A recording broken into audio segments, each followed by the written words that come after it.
part of the Press Play Podcast Network.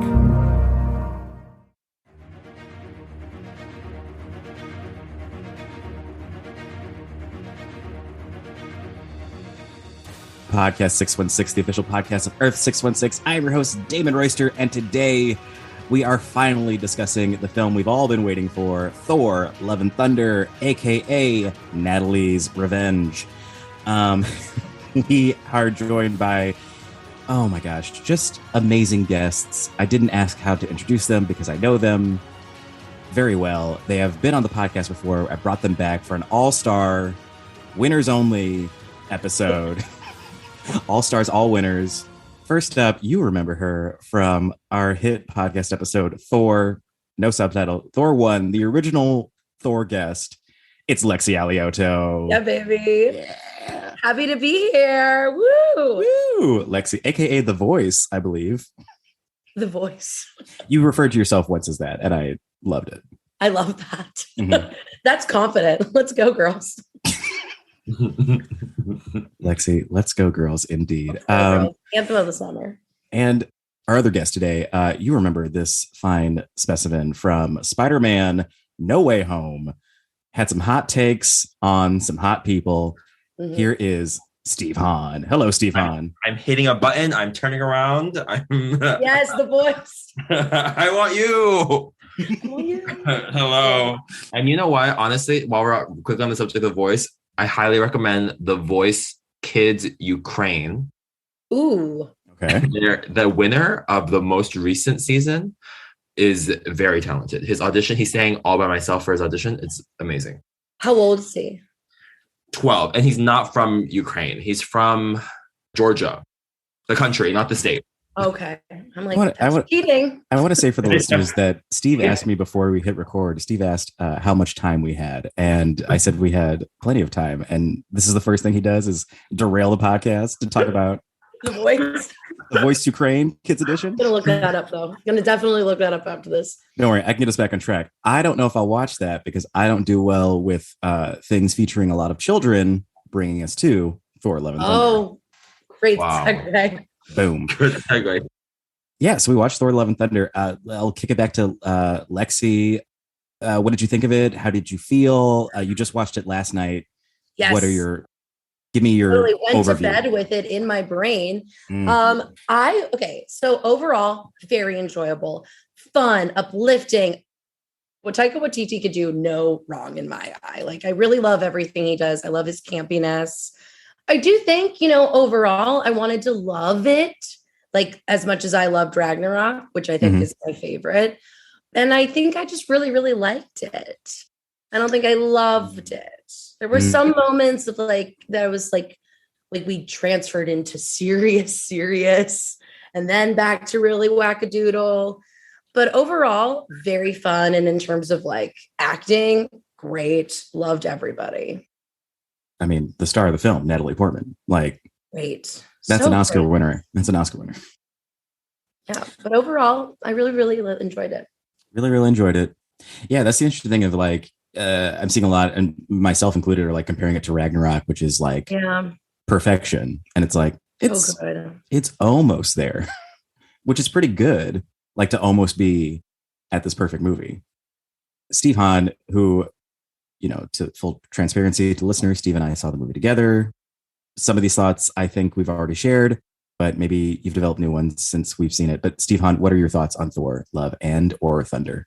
Well, just to echo what you both are saying, I think Madame Portman, famed Harvard undergraduate degree taker, famed Black Swan alumna. She took that degree. She earned it, earner and taker. She crushed. I mean, she got, at least in our theater, she got the biggest round of applause at the end. Quote, I think really resonated with her. I thought she was a lot funnier than I remember Jane Foster being. Yes. So that was interesting. Okay, I'm not trying to be contrarian. I think Ragnarok is a better Thor film, but I liked this one more. Ooh. Cool. I That's like cool. it. It's like how I think Cars is the best Pixar film, but my favorite, it is not. It's not even my top 5. But it's the only one that deals with class in the way that it does. You know, it deals with Americana class and stuff. Anyway, it's a good introduction about classicism for children. But anyway, that's all to say. I think I can recognize that Ragnarok is a better film if that argument is going to be presented to me, but I liked Love and Thunder. I don't know, there was something about it that felt more like I think Ragnarok did a really good job of setting like a new tone for Thor. This one got deliver on it. Double down on it. Yeah, mess with the form a little bit too with it. And I think Ragnarok was perfection in its entirety, whereas this one did have those little things, but the peaks in this one made it a little bit more fun for me. Also, the universe building in this one was really fun for me. And I find Christian Bale to be a very fun villain compared to, I don't know, Kate Blanchett was a gayer villain. I know. I was like, don't come for Kate. Don't come for my girl Kate. Kate. Was a gayer villain. Yes. That's so interesting. The gayness of it, of like Kate Blanchett. Sure. It's interesting because there were more queer characters like saying they were some kind of, on the spectrum of queerness. Totally. Kate Blanchett was just so overtly like coded. It was just like, oh, that's a drag queen. I recognize this. 100%. I think there are more queer characters in this one, but I think Ragnarok is overall a queerer movie. I think there's just so many elements of it that are campy and totally. Like, I think there's elements, whereas this one does feel more, maybe it's the rock elements of this one that made it feel a little bit. Oh, the Guns N' Roses of it all. Maybe it was the fact that it was like Guns N' Roses constantly, but which I loved. I did tell Damon afterwards, I was like, I love the Guns N' Roses motif. I did too. I was here for it. The rock and roll. I'm like, let's go. Also, his vest was so fun. Very fun. Yeah. Very fun. Oh, Thor. Oh my gosh. We'll get it. And Natalie's hair when she switches to Thor. Gorge. The mane. I love the 80s, yeah. Like 80s all the way. Yeah, putting all the Real Housewives of Beverly Hills to shame. Also, I just want to state, I'm not sure what our audience is like here, but when we say queerness, we mean good. We like that. Not in the way that Hilary Duff was calling out those two girls for in that ad. I have to say, this is we can't allow Hilary Duff into the space. I refuse to let her in. I don't want to talk about her.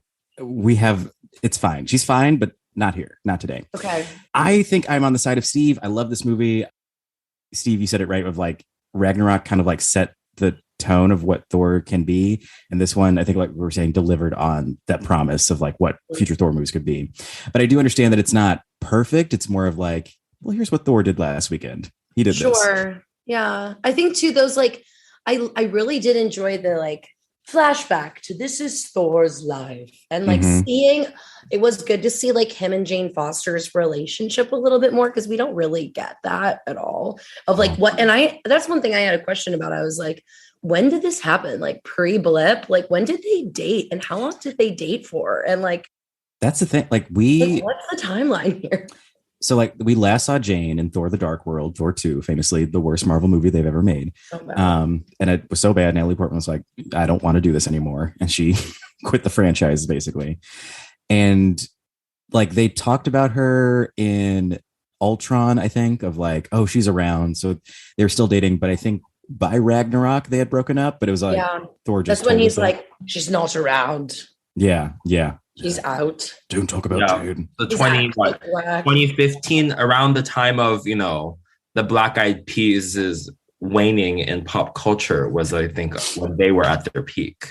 Absolutely. Steve measures time by where the Black Eyed Peas. I think the energy never dies with the Black Eyed Peas. No, never. But then never die. And then, that's irony. I think it happened post Dirty Bit, pre Fergie singing the national anthem. I think that was like right. Okay, that's paints when a strong picture. Thank you. I think that's when the relationship happened. Yeah, I enjoyed those flashbacks though. Like those were fun. I like the world of Olympus that they create, or not Olympus, the omnipotency, more than the. What was the name of what was the world of the? I think Jeff Goldblum is a delight. A revelation was so funny. Yes. It for me is a dream role, like that type of like. Totally. Like befuddled evil person, whatever that world was. there was like a chaoticism to it that made me keep wanting them to go back to Asgard. Whereas in this world, I was okay with them not being in Asgard, or there obviously is no Asgard. I was okay with them being in these like new spaces. This is personal taste, but it felt more comfortable to me. Oh, we're definitely going to get to that because I really want to talk about Russell Crowe. But like, let's go back to the beginning of this. We should have said at the top, there will be spoilers. If you're tuning into this podcast and you haven't seen the movie, you are dumb. You are a dummy. And I don't respect you. Watch the movie. But you're a Hillary Duff in our eyes. You're a real Hillary Duff.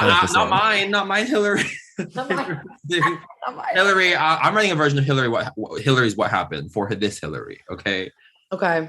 Okay. I don't know what happened. That's next on the docket. She did lose that election. So back to the beginning, I want to talk about, because they were in there so briefly. So let's have a brief moment to talk about the Guardians of the Galaxy. Brief. Wasn't their movie, right? They were just kind of like tail ending where like we left off with Thor. Yeah. We knew them at the end of Endgame. Thor went off with the Guardians of the Galaxy, and they showed what that was like. And I thought it was very fun to think that like with Thor, they just do battles and he just comes in and wins for them. They're like, we need you right now. He's like, sure, I'm coming. Yeah, Steve, how did that scene work for you with those little bird creatures? I thought it was great. Like, it set the exposition for humor. I will say the first part of the movie it was a little bit confusing for me at times. I think that's part of why I think maybe it's not as good as Ragnarok. It's not as clean. Whereas like in this one, they were like jumping around a lot. So I was like not. Also, I came in like a minute late because I went to the bathroom. 2 minutes. It was not that long. I missed the beginning part. I was a little bit confused about why Christian Bale looked like Voldemort and was crying. I was like, oh, thank you. I literally went Voldemort. Where'd you come from, Voldemort? He was Voldemort with plaque issues. He was Voldemort. Yes. He was Voldemort with like severe sun damage. Yeah, severe. Well, okay. I guess we should start. I mean, that's how the movie starts. I love Taika Waititi because he's so good at comedy, but he's also like, I can be devastating as well. Like I can break your heart. That really is sad. That part, the very beginning.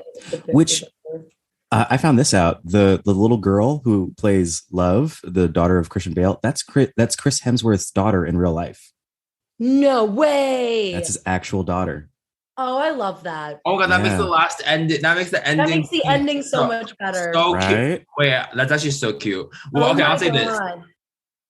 I did miss the emotional part. Like I missed I came in as she was dying.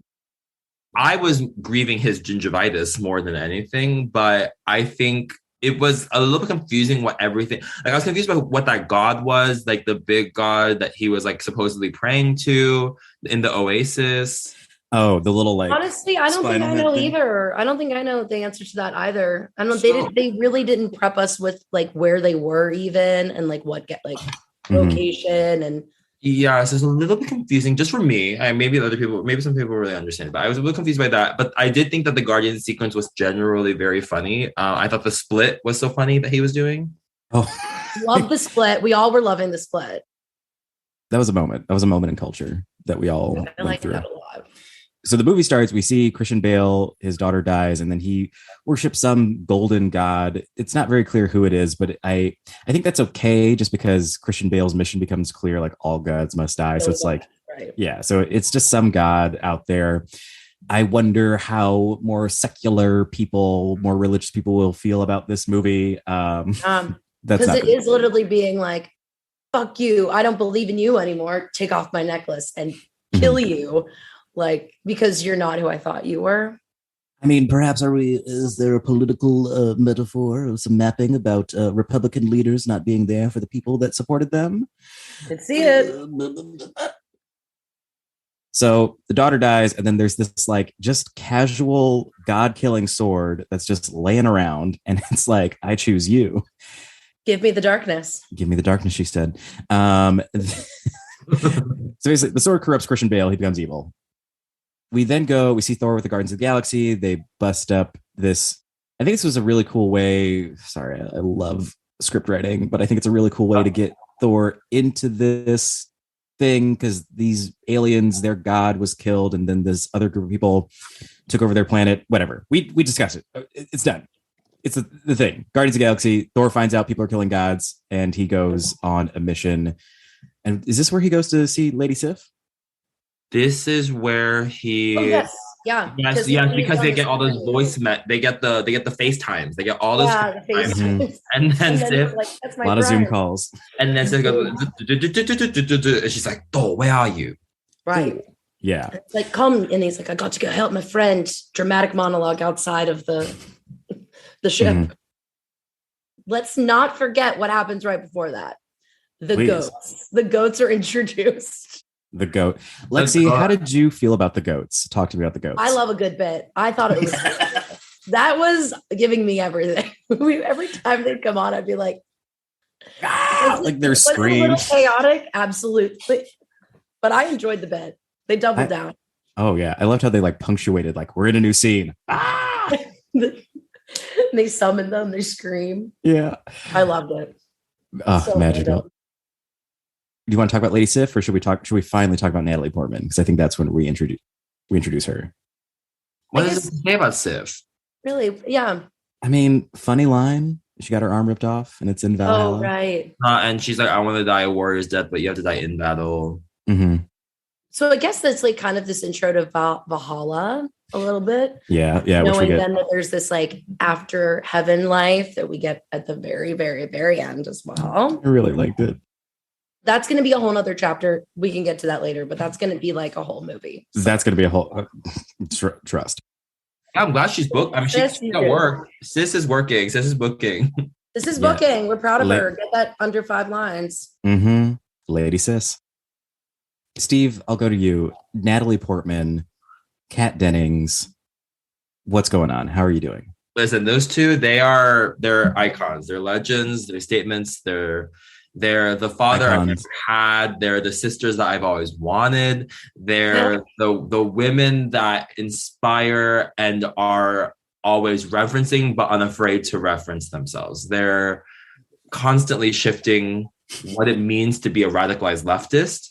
They're brave. They are emotional. You're giving me everything. Thank you. They're empathetic. They're the lunch ladies in the public school that give you the extra piece of square pizza if you're hungry. They're the substitute teacher that plays the Goofy movie on the TV. That does sound like Kat Dennings. Yes. This is some high praise. The later part of the movie, I wanted more. I wanted more Kat Dennings. I wanted more Kat. Anytime I get a chance to watch the titular broke girl from the CW. One half. I want more of her, but I'm glad that we got her. I didn't realize what was going on at first in like when they just show her looking at someone's book and then they show the chemo bag. It's just sad. I mean, I think it's not like it doesn't feel unearned, I guess, but it did feel like a sombering. How do you pronounce that? A sombering. A somber moment or a sober? It was a pivot. Like it was a little bit of a pivot, We pivoted. But Kat is obviously naturally very, very funny. And Natalie was like, because she was talking to that guy and she like ripped out his page and like punctured it and did all this stuff. So it was like a fun, lighthearted scene until, the cancer reveal. It's stage 4 too. Like she finds out about it and it's like very minimal time left. God. I was thrilled with, fun fact about me, I love sad things. I'm not thrilled that Jane Foster had cancer, but I was like, this is such an interesting idea because I believe this is actually the plot from the comic books of Jane Foster. She did. Oh, really? Yeah, yeah. She did get cancer, and that's when she became the Mighty Thor. Cool. And I'm not sure if the reasoning is the same as it is in the movie that like Thor whispered into the hammer, protect her no matter what. But yeah, I also think this is a big reason why Natalie Portman wanted to come back because it's like, oh, I get to do something. So like Lexie, because you and I talked about how in Thor 1, Jane Foster doesn't do much. How did you feel like seeing her become Thor and getting to like fight and like be more of a presence than just a love interest? What a win, right? And like she has this attitude that's so like, hi bitch, good to see you. Like I know we broke up, but I don't give a fuck. Like I'm moving forward and like living my life. It gives her obviously such a drive to be like, I have cancer as when I'm in the, on Earth. And now I get to do this like awesome thing that I've watched you do for so long. Mm-hmm. I loved it. It was such a win. It was so like badass. You're like, yes, girl, go. We deserve. You cheer her on the whole time. You want her to like continue being awesome. And I just love that she's just like, so like, hey, Thor, good to see you. How's life been? And he's so like, oh, I love you still. And she's still holding the cards. She's like, I'm good. I'm doing great, other than the C word, Yeah, the Big C, starring Laura Linney on Showtime. I liked it a lot. The only thing that was a little confusing for me still was like, so she's like, got cancer. Flash to reading the book about the Vikings. Oh, I should go to Asgard. Flies to Asgard. Is just randomly standing next to the thing, and then it magically appears, and then she's all of a sudden Thor. Like, wish there was more of a sequence there of like I don't know, a little more magic or a little more fun, because then it's just like all of a sudden she's here. Yeah, I think they try to give. She says it was calling to her, so like I just needed some like Jumanji drum beat of like that's like the book, the hammer. Well, did they do? Didn't they make a sound to indicate that the books appeared? It was like really brief. I remember hearing like a sound effect that like made her turn around. Maybe I missed it. I could have missed it. I don't know. I might be making that up, but yeah, I thought there was that. It was so brief. I was like, that's why I was like, was that it? I remember being confused in theaters, being like, what was that sound? Right. You literally could have asked me. I feel hurt. So Natalie Portman goes to New Asgard. Let's go to New Asgard. How do we feel about the return of these actors that are Matt Damon, Chris Hemsworth's brother, Sam Neill, and this time Melissa McCarthy reenacting Ragnarok for us? Absolutely loved it. Absolutely. Is his name Luke Hemsworth? I believe that's Luke Hemsworth. Yes. Okay. Loved. It was so funny. It was so. There's one moment. I think that anytime that it's like a little bit insider baseball is fun, and I think there was such a fun moment where that one stagehand like throws glitter, and then like you see. No. Maybe it was when. Oh, the actor who's playing Anthony Hopkins is Odin. Sam Neill, yeah. When he like dies, and then he like you see him crawling off, like, and they kept crawling off like that. Yeah, that also made.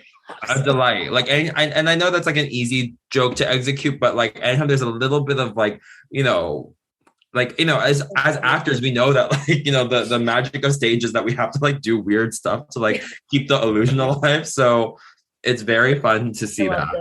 I loved it. Oh yeah, listener, if you didn't know, we're all actors. So you're welcome. Laugh it.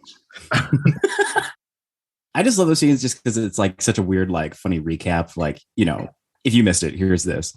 But the real event of New Asgard is their king, who is my queen, Miss Tessa Thompson, who, for my money, just gets to be a badass for 2 hours. Like she is the Wolverine of the MCU, I feel. Also loving her like layman's clothing of like, I don't know if anyone knows, like, girl was rocking a Phantom of the Opera t-shirt at one point. Yes, also rocking like a King's jersey. I'm like, I'm loving the clothing for her. It's great. Yeah, she's the king, but she still thrifts. She still thrifts. Yeah. She was amazing, and I think they definitely confirmed she gay, right? They nodded to it multiple times, I think. Love to see her. Love her portable speaker. Love her blue sword. Love her blue braids. I love Valkyrie. I love her. I love Valkyrie. Has such a good development from Ragnarok too. Totally agree. Yeah. I wanted more. I mean, I think that she got to play a lot more with her like character in Ragnarok, so that made me feel a little bit sad that she didn't have as much wiggle room to give us some more. Yeah, I like that scene that happens between her and Korg later on, where he's asking like all those things about her past. I wanted like more origin for that. Yes. Yeah. Like, who is the one that got away? Like, who's the girl? Like, yeah. He's like, are you dating anyone and stuff? Yeah. Well, that seems so interesting because it's like, I know, but I only know because I like looked it up and did my research. But like in Ragnarok, there's that flashback where all the Valkyries die. Mm-hmm. And there's like one woman. Oh, blonde one. The blonde one who Valkyrie looks, really pained that she died. Mm-hmm. Like, I think I read that that was supposed to be her girlfriend, but like they never said it. And it did suck that in this one they were like, oh yeah, they're in love. Gonna need more context here, but pretty yada. They really yada yada'd. That being said, we're gonna yada some more. We're just gonna take a hot break. Listen to these messages. Boy, I sure hope you like them. And we'll be right back. And we're going to talk all about Russell Crowe and why I have a big crush on Zeus. Zeus? Hi, my name is Sam Post, owner of Phenomenal CBD store and PhenomenalCBD.com. That's like phenomenal, CBD.com. Tune in where we talk with experts about how the amazing hemp plant can make a difference for people's health and well-being from the Press Play Podcast Network.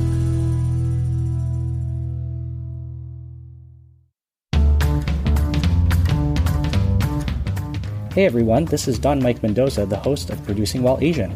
Join us in Season 2 for more conversations with actors, artists, producers, and more from Broadway, Hollywood, and beyond, every other Wednesday on the Press Play Podcast Network.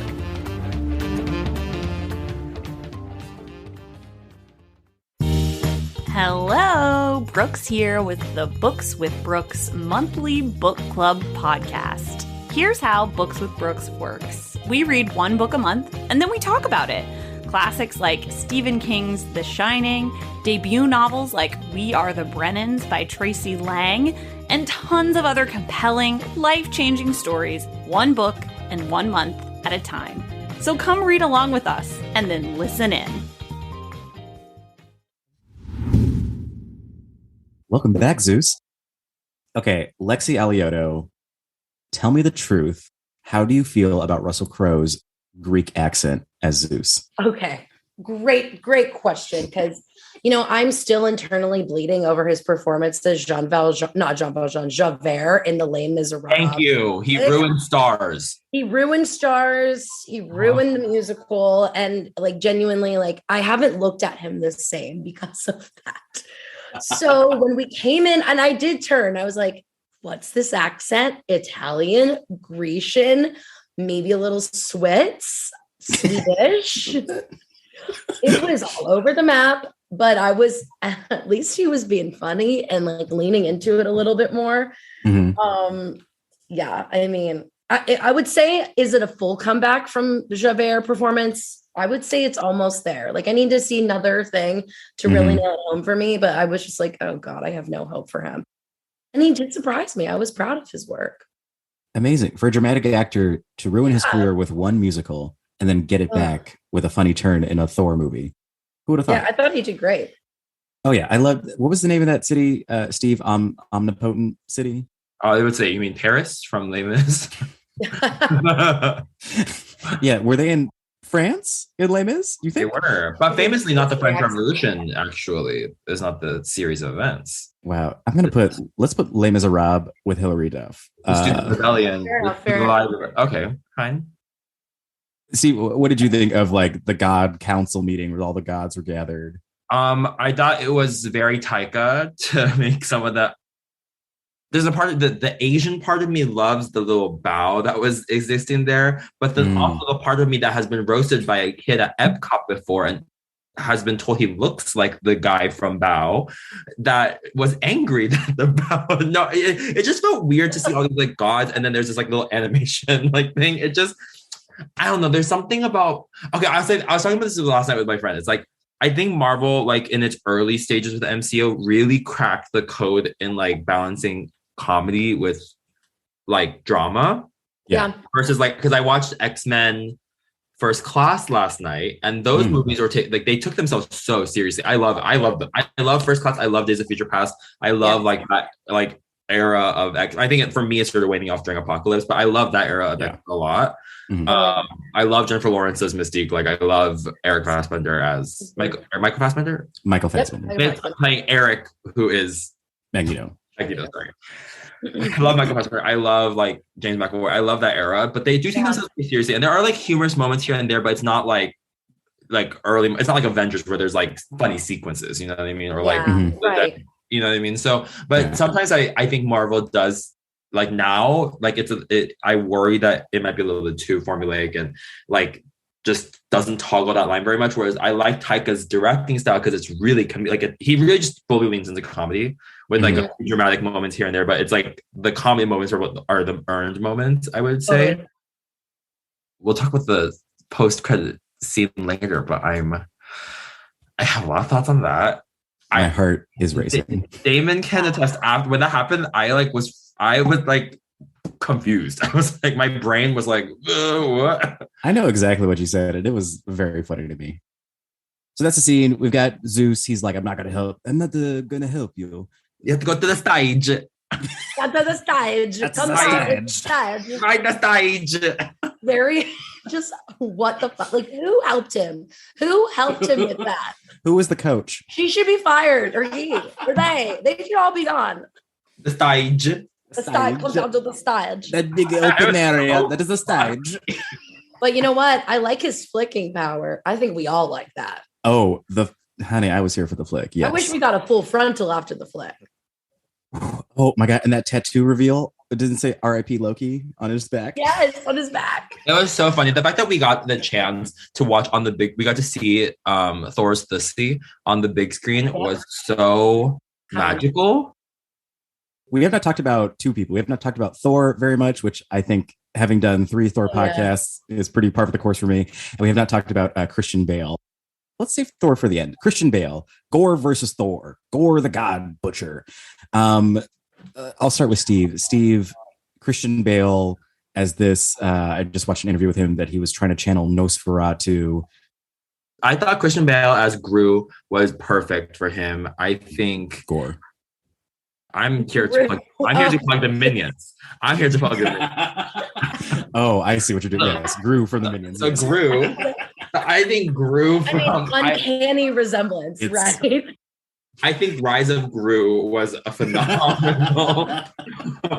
phenomenal acting choice for Christian Bale. You know, I think it was really cool to see him have fun towards like the end when he was like having those unhinged monologue moments inside of when like his tentacles were like choking everyone.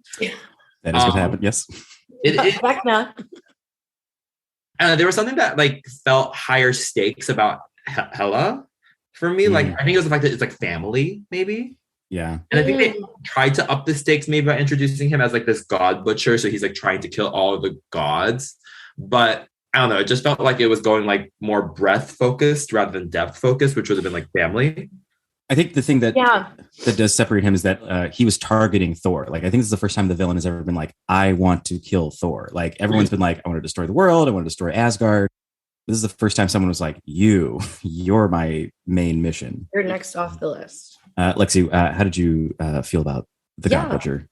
Yeah, I mean, I think that honestly, I could have a little more of him too. Like, I would like a little bit more background on who he is and like I liked that like it was poisoning him and like he was getting considerably more dark throughout and like, oh my God, how about that moment with him in once he captures the kids and puts them in some dialogue within that scene. I was like, I don't know if we should be talking about like kids in cages. You know, I was like, I don't know about that. But speak on it, Lexie. Lexie is my Hillary Duff right now. She is correcting. She is. This is Lexie. Hillary Duff. But he like was telling them stories and like cracked the head off of a snake. I'm like, I wanted more of that. I wanted more like danger. But I mean, I really enjoyed like the arc and performance of it. I just think that like we're like, okay, he's coming now. To echo Steve, I also used the bathroom during a very vital, it seems, fight sequence. Whenever they like first get to the planet and they're looking at the big cage thing and they're like, where are they? That's when I pieced out for like a couple minutes. So honey. I must have missed some things. There was like, well, basically all you missed was that you missed a monologue of his. So in case I would suggest watching in case you want to use it in the future. So now, I mean, for auditions, you always needs to build a book. Yeah, if you want to put it in your book. Jane sees like a drawing basically that he's drawn that indicates that Stormbreaker is the is that the thing? Stormbreaker? Yeah, Stormbreaker is the tool they need. Okay. Is the tool is the key. So there's that, and then there's like a whole sequence where he like threatens to kill Valkyrie and Jane if he doesn't bring back Stormbreaker, because Jane's the one that sees that and then runs back and then throws Stormbreaker. Throws it in the air, right? Mm-hmm. And then there's like a fight sequence that comes from it because he brings it back, and then eventually he gets it because he calls it. But Gru is able to use his minions and grabs the axe back from. And there's that scene where he has them all tied up and he's like puts on the sunglasses from RuPaul's Drag Race and reads everybody of like, I know exactly what's going on. Also, when he had his tentacles, I was like, that's kind of hot. That his powers like. I was like, okay, yeah. I would want to be there. I would want him to. I was like, yeah, wrap me. You can snuggle. I mean, listen, if that clip showed up on like XTube, I wouldn't be shocked. It was a little sexual. It was a little it shows up on RedTube. I love it. You know what? Wait, save it for the fuck, marry, kill at the end. So we have this battle. Kind of my issue. One of my issue with the movie is that like we fight Christian Bale, we lose, they go back to Earth on New Asgard, and then Thor just immediately goes right back to the battle. It's just kind of like I feel like there should have been like one more scene. I also think it's hilarious. So like Natalie Portman is like getting sicker because the hammer is like pulling more of her energy. Right. I think it's hilarious that Thor talked to a doctor in his full Thor costume, and that doctor's like, "I'm so sorry, Thor. She's not going to make it." I'm like, it's like watching Grey's Anatomy, but someone's in a super costume. Like just plot exposition. Although I'm proud of like good for her getting that. Like I'm like, yes, girl, book that like 2-liner. Good for you. Book that one-day player role. And also she touched him. Oh, she was like, I'm sorry, Thor. And I saw her. It was a touch. It was a touch. There was skin to skin. And I was like, touch the cape, she touched the arms. I know that. I love that. Quivering just like Thor's pussy was earlier in the movie. I know it's quivering. It's shaking. It's pulsating. I know her skin is. I want to point out, I love that we're celebrating this doctor character because I think we all know that's the part that we would want. That's the one I wanted. I would have wanted that role. No, I would have wanted that. No, all three of us need to be. We can dream. We need to dream for like Gru. I want Gru. We need to dream bigger than the one-line doctor. The one-line player. We can't be the tour guide at the beginning. We cannot be. Oh my god, the tour guide. We cannot be these one-day players right now. We're Gru. We're all three of us are going to be Gru. I want all of us in the waiting room for the next big Marvel film in Sarah Halle Finn casting agency. She's on the cast. I don't know how to say her last name. I don't know. I have no idea either. We're gonna be there. I want us to be there. We'll all be there. We're all going to super Gru. We're gonna have big turtlenecks and contracts auditioning for Gru. Well, let's see. Let's just speed through the rest of the movie. Thor goes back. He takes Zeus's lightning bolt. We forgot to mention that. Imbues the kids with 24-hour superpowers. They whip the Shadow Beast's asses. Really loved that moment and the music and everything with the like. I know you don't love the kids, Damon, but I did like the like shoot into the children, and then that was funny. The ones like they're just the bunny and the eyes. The bunny was funny. There. I'm like, this is fun. I think. Cute. I do think it's cute. I think it makes up for the whole kids in cage thing being weird of like that was weird. Yeah, but I will say it does happen. So, also, does set up. Thor didn't invent it. True. Does set up for Young Avengers. Is Axel Heimdall's son? Is he a Young Avenger? I would be surprised if he wasn't. Me too. They really. He was good. He's getting private lessons at the end. Mm-hmm. Axel Young Avengers. I'm using it. I'm searching on Google.com. Do it. The fight happens. Natalie Portman shows up against Thor's wishes. The eye contact. He's like, Jane. It's sad. Or he's like, gonna die after this one. And then they go through the fucking circle portal thing to the eternal wishing well, which very cool. Apparently, if you go there, where one wish can come true. And I think this is good. I think a lot of people have been complaining that Marvel movies always end with like big climactic explosion battles, which I don't mind, but other people don't. But I thought this was a nice, new, softer way to conclude this mission. Lexie, how did you feel about this scene in this beautiful? I thought this was the most beautiful thing I've seen in a Marvel movie. Love the water. I loved the moment of like connecting and him. This is where I cried when he's like, she's like, she won't be alone, about the daughter coming back. And then, I'm just the sucker for, and in any of these Marvel movies, I love the romance. I do. I love you. I love you too. The crying, the daughter coming back, Christian Bale dying. All of that got me. I was like really choking back tears. Yeah. I was crying. I was like, the romance worked for me in here. I loved their reconnection moment. And I think I don't know if we already said it, but like the whole flashback to their relationship is my favorite part. Natalie Portman has the funniest line when Thor's like, I had to clean up all this, and she's like, it's 2 plates. Yeah, I love that. But Natalie Portman sadly goes off away to Valhalla. She died in battle. And then like, look, Christian Bale's like, watch after her. And he's like, I will. And you see the like, I have to do this, and I will be I will be a father, and I hate you, but I will carry on your child's life and make her, powerful. And the love. And I'm just so glad that his gingivitis cleared up right before he dies. Yeah. His gingivitis went away, and I was like, those are healthy gums. Those are healthier gums. Those are healthy gums. Those are healthy gums, and that's why 9 out of 10 dentists recommend Crest. Yeah. Yes. Thank you for being the spokesman. Book Steve for Crest. Steve Hahn for Crest. And then, so Thor adopts a daughter named Love. Beautiful. And I think we revealed that's Chris Hemsworth's actual daughter named India. That's so cute, because I was going to say, she's funny. Me so happy. Yeah. And like that. Literally funny. Like when she did. It was great. Like in that scene at the end. She's like, I'm wearing these to school. Straight up slippers. Love her vibe. He's like. Different slippers on each foot. Different slippers. I love her. I know she would have, if I was the same age as her, I know she would have destroyed me emotionally, but I like, as a consumer of the movie, I'm obsessed with her. Him making the it's like not even pancakes, they're pan flaps or something. Yeah, flaps. I like that.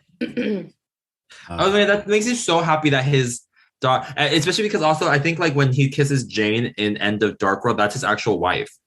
The body double, that's not Natalie Portman. Really? Yeah, that's his actual wife. So I think Chris Hemsworth bringing like his family to have like really charge those moments is very beautiful. Yeah, because I think they filmed this in either Australia or New Zealand. And at the very end, probably both, because they're definitely on the credits at the end being like, thank you, New Zealand. Even Quebec was given a shout out. So they were all over the world. Quebec. Hey. Thor's got a little daughter, and I love that the name means something. She's love, he's thunder. They're love and thunder. I was obsessed with that ending. I was like, oh my god! So because Core gives like one last monologue, and it's like, and that's why his name's Love and Thunder. More common, Love and Thunder, and then it just ends, and I'm like, oh yes! I didn't know that's what it was. I loved it. Okay, last thing. I'm just gonna say 2 things. Roy Kent. Idris Elba. Because we know Heimdall. Like we know Heimdall. He's in Valhalla. Welcomes Natalie Portman. Beautiful, lovely, love it. Yeah, that's like I just love that post-credit scene because like that's good. It's a thing I needed to know, but it doesn't lead to another sequel. Great. Right. No, that's going to be its own thing. Like, this is what I kind of thought. I was like, well, we're then thinking, like Thor will eventually die and go there where his mom is, like reunited with all these other characters that are maybe there if it does happen. Amazing. I don't know. And his Jane Foster, you never know. Roy Kent. I yelled. I went, woo! I was so pumped. as Hercules. Roy Kent. I did not expect that. Did you Brett know Goldstein. that? Did either of you know that going into this? No, I had no. I was. Wow, I didn't either. I was so shocked. I turned to Damon in the theater, and I was like, "I'm gooped. I'm gagged. I'm beguiled. I'm surprised. There's a sensation, soothing sensation going down the skin. It felt like aloe for the eyes, ears, brain. It was yes. Yeah. Like, But the thing that Steve said that really made me laugh was, Steve, you said, "Is it time?"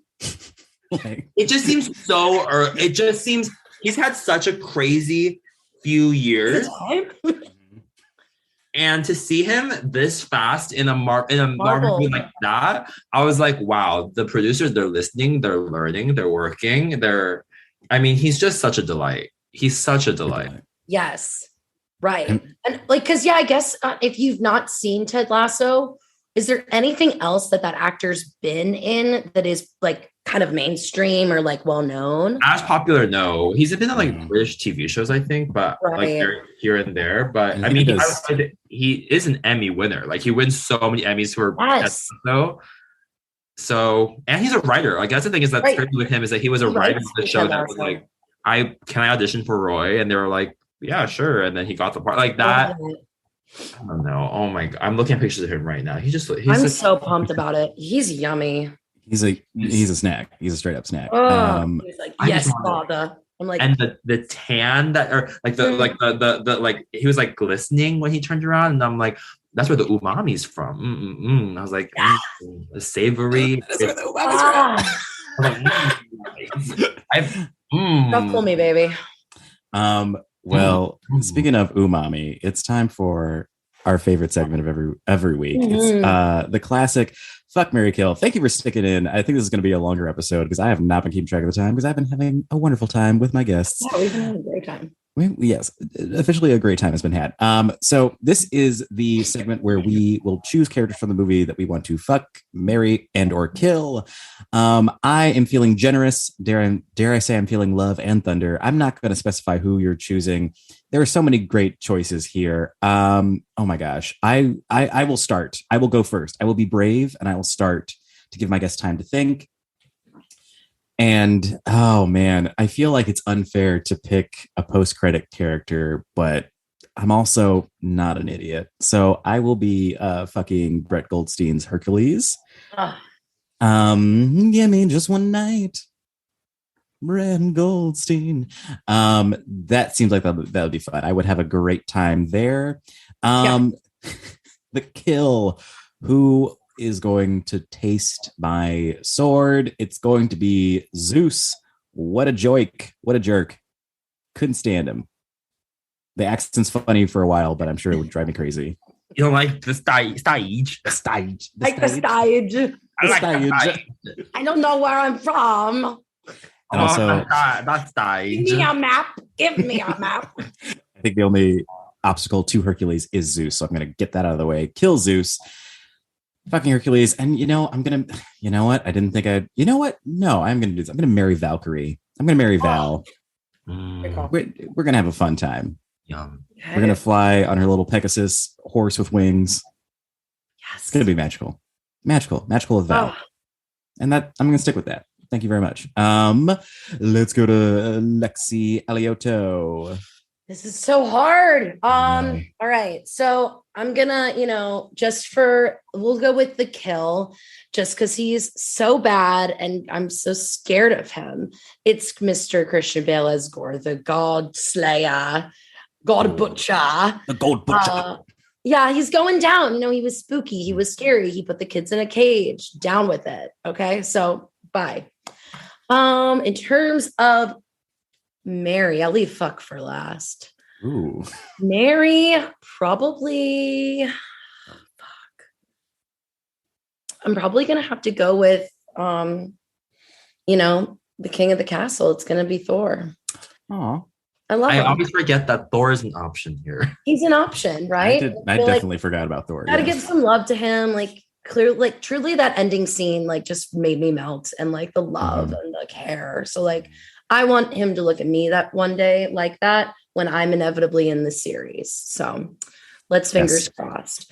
And then fuck, it is a very tough call. It's either got to be Jane Foster. Jane. Or actor Loki, aka Matt Damon. Because nothing tickled me more than Matt Damon trying to be like, can we put on another show? And those glasses. Valkyrie's like not answering, and he's like, she didn't say no. Mm-hmm.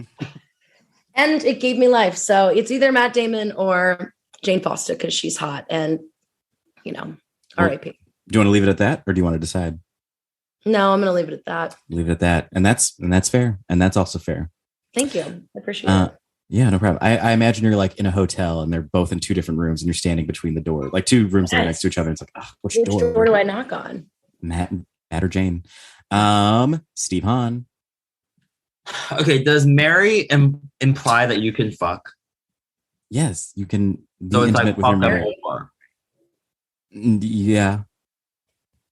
See, it's hard then. It's hard. Okay. This is tough. I'm gonna marry because I want to talk and get to know Brett Goldstein as Hercules. Yes. Yes. And you know what? I'm gonna bring light to some of our fellow actors. I'm going to fuck the tour guide at the beginning, looking at the pieces of Mjolnir, and I'm going to kill the doctor because that should have been me playing Asian doctor that touches Thor number 2.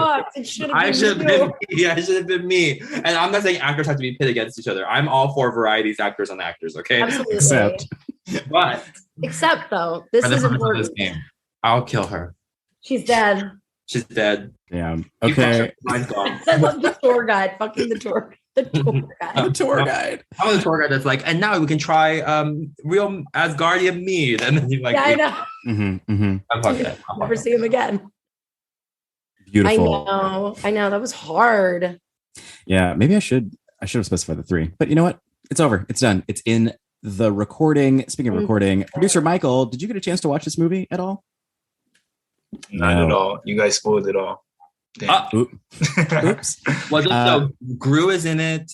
The minions rise. There are no minions. But Michael, if you could give a letter grade to this podcast, what letter grade would you give us?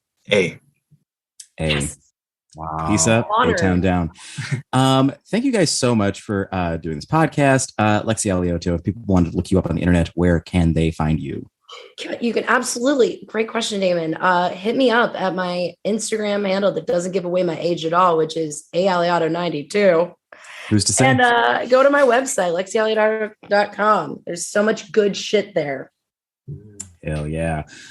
Steve Hahn, where can we find you? My dog just made this loud yawn. You can find me on Instagram. My handle is at Yoko Homo with 2 underscores between Yoko and Homo. And that's about it. I don't use any other forms of social media. And I'm actually like cleansing my Instagram right now of like archiving posts. I need to do that too. Old like posts from college where I was like, oh my god. When you just put one filter on, you're like, I look amazing. Yeah. It's embarrassing. Some of my captions are embarrassing. Yes, like reading, I'm like, wow, I really thought I said something with this. And it's like a pun. Right. I'm terrified to look back. You can follow this podcast. This is Podcast 616. You can follow us on Twitter at Podcast 616 P3. That P3 stands for Press Play Productions, which is the network that we are a part of. You can follow them on Instagram as well. You can follow me on Twitter at DaymanRoyster88 and on Instagram at DaymanRoyster. You can also follow me on Twitter at Gay Frazier. That's gay with 2 A's because that's how gay it is. This has been a wonderful discussion of Thor: Love and Thunder. Please go out and see it. It's such a fun film, and after the summer we're all having, you need it. So please, thank you for listening. Subscribe. Thank you to Lexie and Steve and Michael, and don't forget that with great power comes even greater responsibility.